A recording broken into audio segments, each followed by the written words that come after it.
This is QTV News and I am Jena Busanko. First, the headlines. One of the most eagerly awaited documents in the Gambia's recent history was released today with the announcement of the publication of the draft constitution. Among many notable content is a stipulation setting presidential term limits. The Gambia Revenue Authority has concluded a one-day consultative forum to access its 5-year draft strategic plan for 2020-2024. We hear how a non-profit organization, Prospect for Girls, trains young women for career independence. And Megabank, a leading financial institution, expands its operations with the opening of a new branch in Old Yundum. Those are our top stories, and now the news in detail. Stay with us.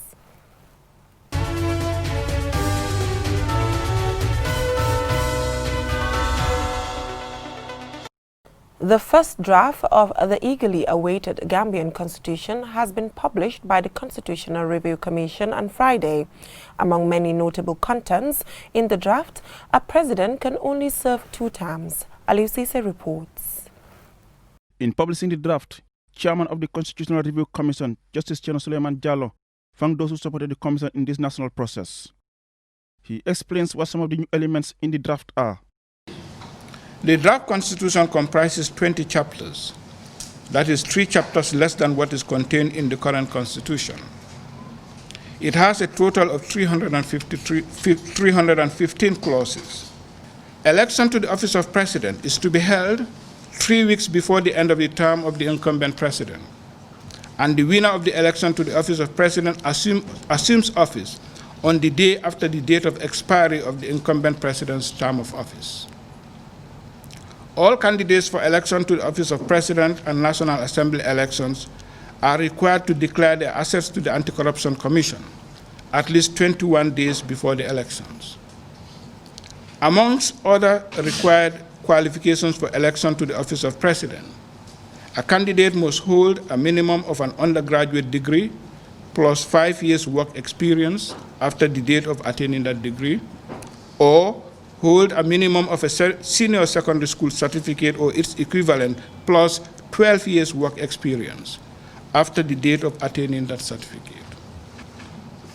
A candidate for election to the office of president is elected if the candidate has received more than half of all the votes validly cast in the election. That is the absolute majority of 50% plus 1 vote.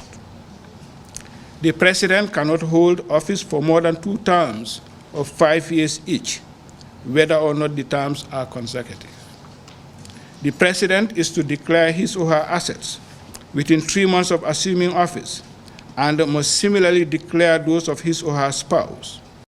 Also in the new draft, alcalos and chiefs are not allowed to partake in partisan politics. Children born in or outside the country to Gambian parents will be considered citizens of the country if the draft comes into force. On naturalization, a person who has lived in the Gambia for 15 years can be granted citizenship after meeting certain requirements. The rights relating to communication and the media are now made part of the chapter on fundamental rights and freedoms and elaborated on. All these rights are in addition to the fundamental rights and freedoms enshrined in the current Constitution and may be described as justiciable. The current Independent Electoral Commission is being transformed into the Independent Boundaries and Electoral Commission, so from IEC to IBEC, and given the constitutional authority for the delineation of electoral boundaries. The obligation of political parties to declare to the public their revenues and assets, and the sources of those revenues and assets is provided. This is in addition to publishing to the public annually their audited accounts within 6 months of the end of the financial year. Failing with the Independent Boundaries and Electoral Commission may deregister a defaulting political party. While the CRC consultations were open to every opinion, Jallo said not all opinions could possibly be captured in the draft. Where the president takes a decision or issues a directive in the performance of any function under this Constitution or an act of the National Assembly, the decision or directive must be in writing and must bear the seal and signature of the president. The CRC will embark on another consultation exercise with Gambians about the contents of the first draft. The CRC was created in 2017 with the remit to draft a new constitution. According to Justice Jallo, the CRC Act, which brought the Commission into being, has been their guiding instruments in the implementation of their mandate. Gambians are expected to read and understand the public draft document, which will be put to a referendum for approval or otherwise. Reporting for QTV News, I am Aliou Cisse. A one-day consultative forum to access its 5-year draft strategic plan 2020-2024 was organized by the Gambia Revenue Authority. The forum also looked at the achievements and lessons learned in order to make key recommendations. Aisha Jan has the rest of that. The one-day consultative forum will afford the stakeholders an opportunity to know the overall strategic direction of the authority, specifically the vision, mission, values and strategic goals and objectives for the next 5 years. It will also accord stakeholders the possibility to contribute towards improving the strategic plan. The Commissioner General of Gambia Revenue Authority, Yankuba Dabo, states that in drafting the plan, several preparatory activities were carried out, including the conduct of service delivery surveys between late 2018 and early 2019. The survey samples opinion and perception of the GRA services from business establishment and the general public.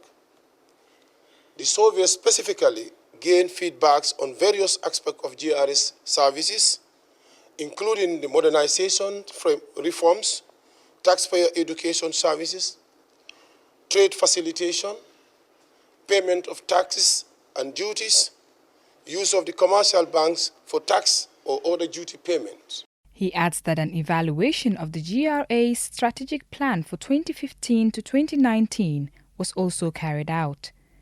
As part of the environmental scanning exercise, GRA carried out analysis examining the potential impact of the environment in which GRA operates.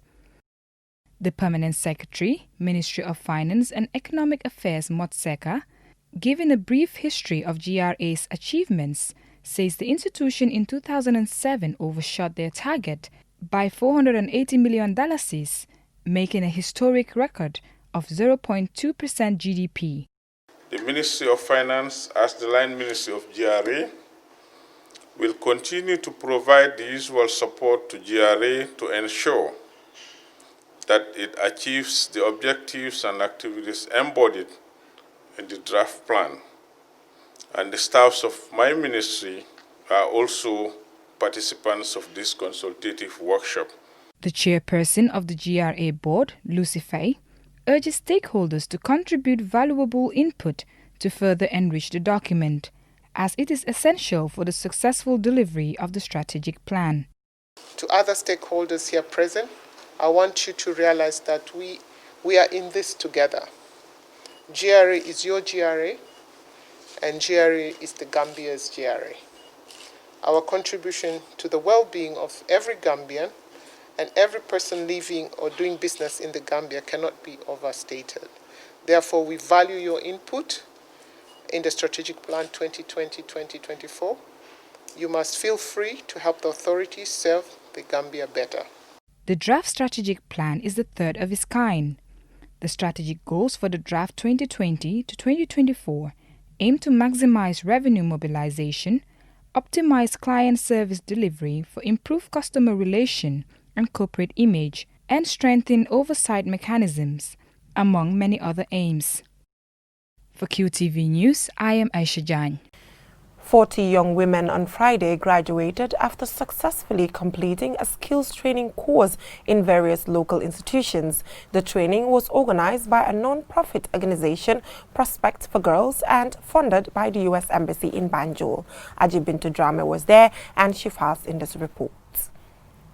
The 40 young women graduated after completing a rigorous skill training in various local institutions for 6 months on courses such as tailoring, graphic design, photography, and food and beverages management.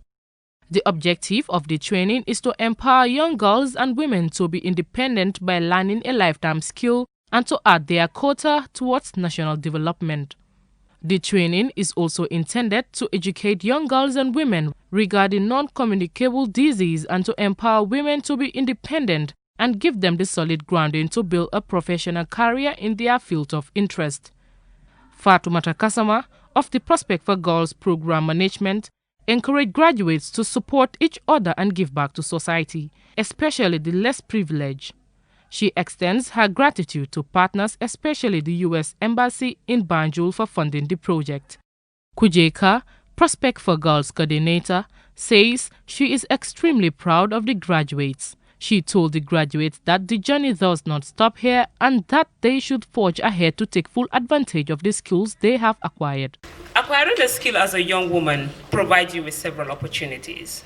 Opportunities to be self-sufficient and become diverse in career choices. As some of you I have met at the tailoring school already told me, I made this outfit and I am selling them. And that makes you self-sufficient. Shelley Severs, Deputy Chief of Mission, U.S. Embassy Banjul, applauds graduates for reaching yet another milestone in their lives. Shelley adds that there will be a grant of $14,000 for sustainability of the project. She further promised that the U.S. Embassy is committed to strengthening the partnership to help young women. This project complements two aspects of our embassy goals: improving education and encouraging economic development led by Gambians. We believe in you, and we believe that you are the future of the Gambia. Sally Jame, a graduate in graphic design and one of the recipients of the award for the most outstanding student, states the challenges she faced and her future plans. We knew nothing about graphic designing, but then the lecturer that was taking us, he was so gentle and he dedicated his time and effort to make sure that we get everything that we needed. What I want to do is now maybe I will just go and apply for the Empratech training first. When I have it, then when I pass and have the grants, then I will be able to open my own company, graphic design company, where I will be training girls like me, young girls in the society. An event of this dimension cannot happen overnight. The wheels started rolling 6 months back. We have been fortunate enough to be backed by such organizations and driven by the indefatigable spirit of a dedicated committee. I cannot thank everyone enough for their involvement. They have all shown the willingness, passion, and commitment towards the completion of the task beyond measures. Certificates were presented to graduates for completing the training. Awards were also presented to outstanding students for their punctual and committed during their course of training. Ajibintu Dwame, QTV News.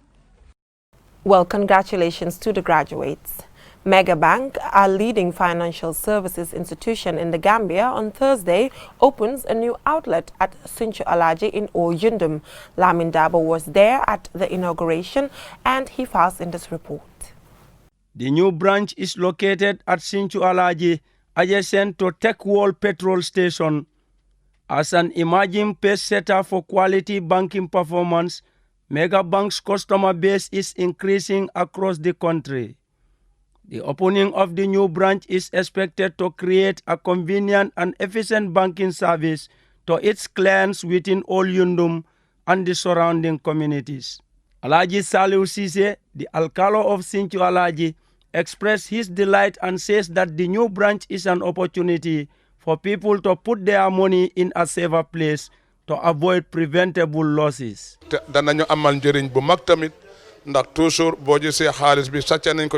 It is important because whenever you hear money is burnt or stolen, it is mostly caused by keeping it in the house. Most of the time, those doing petty trading, especially women who sell in the market, keep money at home.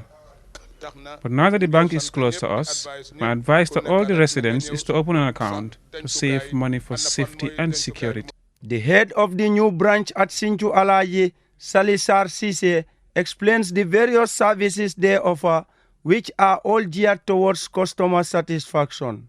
Receive Western Union, transfers, rear, small wall, at the outlet, or any of our branches.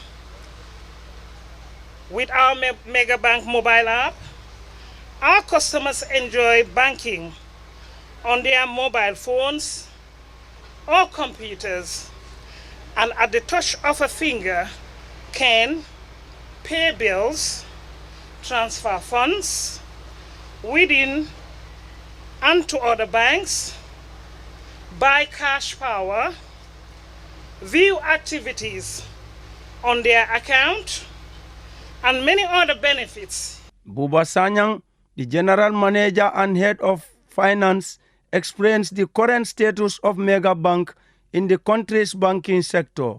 When we talk about Megabank today in the banking industry, we have 12 banks, by the way. 12 banks in the country. Megabank in terms of capitalization is number 4. Out of the 12 banks, we are number 4 in terms of capitalization. And this is very commendable, very, very, very commendable. And very soon we will step into number 3. So you are banking with the right bank. I can assure you that.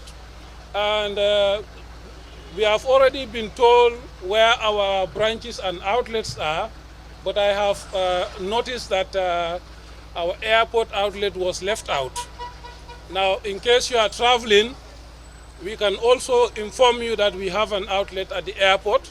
Some of the banking services that Megabank provide are money transfer services, children and partner accounts, savings account, current accounts, corporate finance, correspondent banking, and treasury bills. The bank aims to contribute to the Gambian economy by increasing the financial choices available to local businesses. For QTV News, Lamin Alaj Fandin Dabo. We will go with a short commercial break, and when we return, we hear how an enterprising cooking school is teaching tourists how to cook Gambian cuisine, and we find out what happened when the Ozone Office of the National Environment Agency on Friday organized a day-long seminar for the National Assembly Select Committee on Environment, and much more. Stay tuned.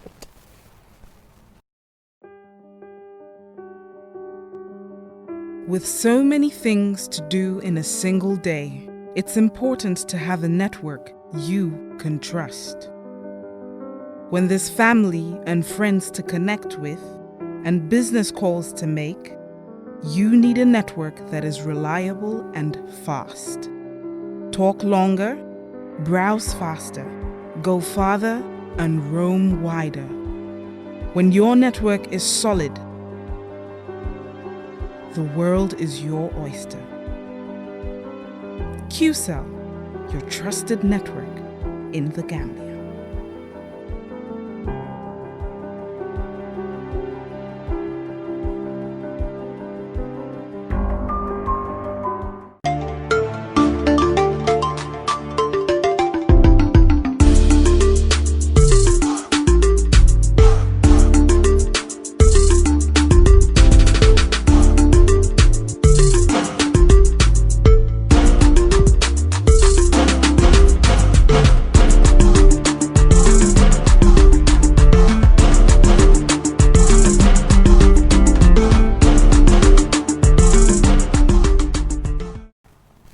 Welcome back from that short commercial break. If you're just tuning in, this is QTV News. Yaboy Home Cooking, a renowned cooking school owned by Ida Chamjai, who spent the last 20 years in the tourism industry, now offers cookery courses for tourists in Gambian dishes at her home in Burfoot. Aji Bintu Drame was there, and she has in this report. The aim is to teach tourists Gambian culture as a way of preserving and sharing the country's cultural heritage. Traditional utensils such as the calabash and woven baskets are used in the demonstration. And one of the most used fruits is processed to make the household juice called wonjo. The method of making ginger beer is also taught. The tourists are also trained in some of the Gambia's customs, such as taking off one's shoes before entering a house. The day commenced with the tourists putting on Gambian outfits before heading to the market to buy the ingredients they will later prepare and make into a traditional Gambian dish. Ida Chamjai, CEO of Yaboy Home Cooking, says she named the institution after her late mother, Aji Adam Cham, whom they call Yaboy. Ida spent all of her working life in the tourism sector. After retiring in 2008, she decided to initiate something unique that will both preserve and promote the Gambia's culture. as well as help in improving the lives of people, especially women. Something new, that was I resigned from Mandina Lodge Makasutu. Because working in this industry for so long made me to innovate this. Because I realized that when tourists come to the Gambia, they would like to visit a market, and they're not brave to do it. They would like to see how we live. They don't have the opportunity. They would like to eat authentic Gambian food. They don't have it in the hotels. And anytime I put on African outfit, they love it. So I combine all and open up my house and start up this business. Yaboy Home Cooking was nominated SME of the Year 2013 by the GCCI, and the business has had many other accolades. Laura Taylor, a tourist who has chosen the Gambian name Binta, says she is mesmerized by what she sees, adding that the cooking course is interesting and everything she expected and hoped it would be. She says she will keep returning to the Gambia. Ida, another tourist, shares similar sentiments. Very high expectation after seeing how they made it, and I have felt the smell. It just smells fantastic. And then I saw everything she put into the pot, so I think it will taste very good. Ida Cham states that one of the challenges her client face when they go back to their home countries and try and cook the way they have learned in the Gambia is the lack of the same ingredients back in their home countries. However, being aware of this, she says she always suggests alternative ingredients. I always tell them that, for instance, if for the rangha bisab, I always tell them that I know you don't have sorrel leaves in your countries, but you can use spinach. Spinach with lime is similar to rangha bisab. So I always explain, if you don't have this, you can use that. During the course of training, the tourists are taught how to play a West African game called Wari, and the afternoon is accompanied by drinking hot tea locally called murmur for digestion and a poet reciting wonderful lines of poetry. All in all, a most enjoyable introduction of Gambian cuisine and customs. Ajibintu Drame, QTV News. The Ozone Office of the National Environment Agency on Friday organized a day-long seminar for the National Assembly's Select Committee on Environment and Health. The event aims to inform the Select Committee on the importance of ratifying the Kigali Amendment and the impact of ozone layer depletion. Babukar C has the rest of that. Pollution, climate change, habitat destruction, and overexploitation of natural resources such as fresh water and fisheries are doing great harm to human health, especially in poorer regions.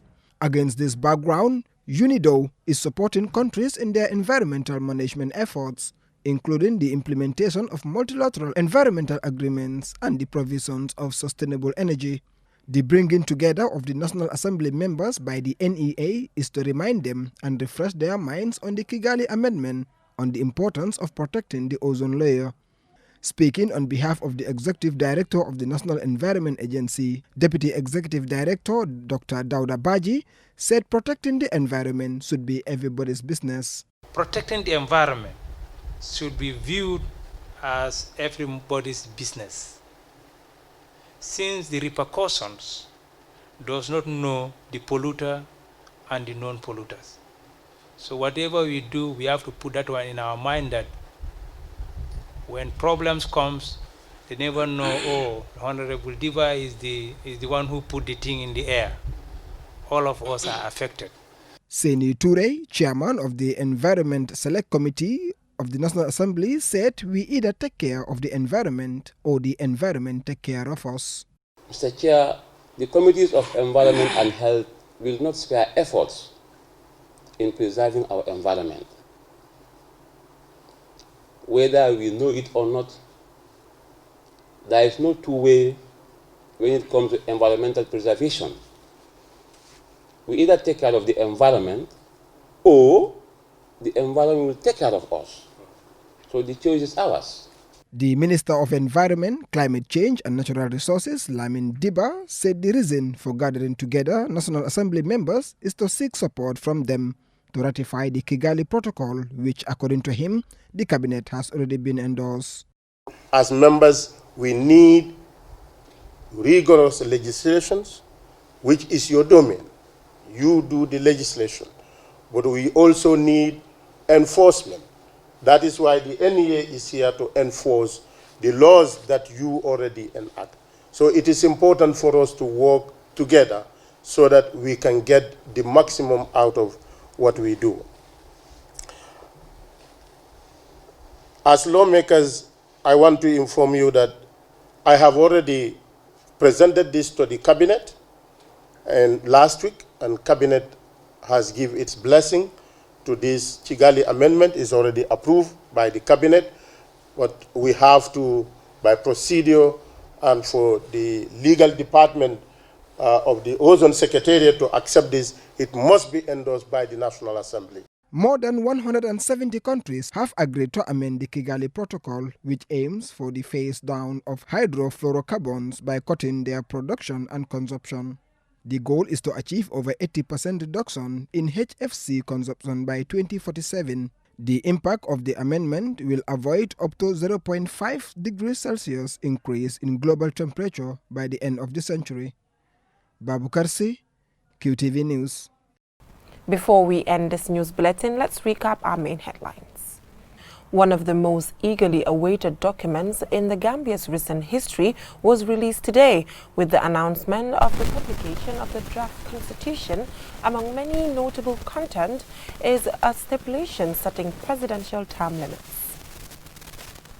The Gambia Revenue Authority has concluded a one-day consultative forum to access its 5-year draft strategic plan for 2020-2024. We hear how a non-profit organization, Prospect for Girls, trains young women for career independence. And Megabank, a leading financial institution, expands its operations with the opening of a new branch in Old Yundum. Well, that is all we have for you in this edition of QTV News. Join us same time tomorrow for more news. Thanks for watching.